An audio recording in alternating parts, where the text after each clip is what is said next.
Okey guys, hari ini depan Wan Cina ni ada tayar jenama Toyo, model Proxes C1, tetapi ada satu ini ialah SUV. Satu ini biasa saja, dia tak ada tulis SUV.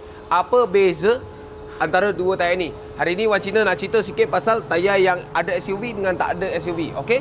So, di kiri Wan Cina ini adalah Toyo Proxes C1 yang biasa. Dia tak ada tulis SUV belakang. Okey, ini adalah untuk kereta yang pakai harian, yang macam kereta Honda City, Proton Saga yang bawa biasa lah, okey?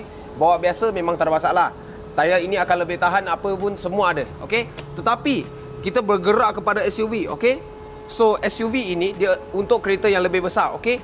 Apa yang bezanya? Dia bukan nama saja beza. Load rating untuk kedua-dua ni beza. Okey. So untuk yang biasa, load rating dia adalah 84. Untuk load rating yang SUV ini dia adalah 106. Okey, load rating lagi tinggi, tahap satu tayar tu dia boleh tahan berat tu dia lagi tinggi. Okey, dia ada satu chart, kejap lagi kita letak sini. Nanti korang boleh tengoklah dekat sini chart dia macam mana, load dia berapa.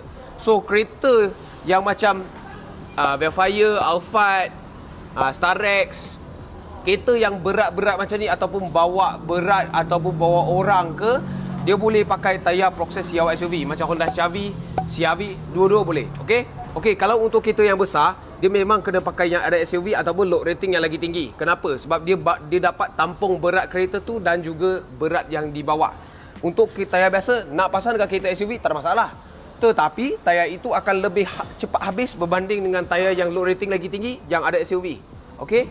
Dia banyak juga orang tanya Wan Cina, kenapa tayar dia cepat habis? Baru pakai setahun ke, setahun lebih ke?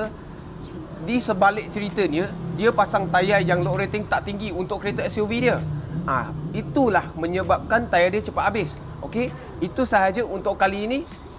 Kita nak share sikit ilmu pasal load rating.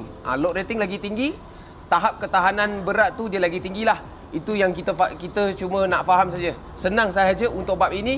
Kalau korang suka video kali ni, tolong like, share dan komen kat bawah apa yang korang nak tengok seterusnya. Macam biasa, cari Rin, cari Wan Cina. Thank you guys.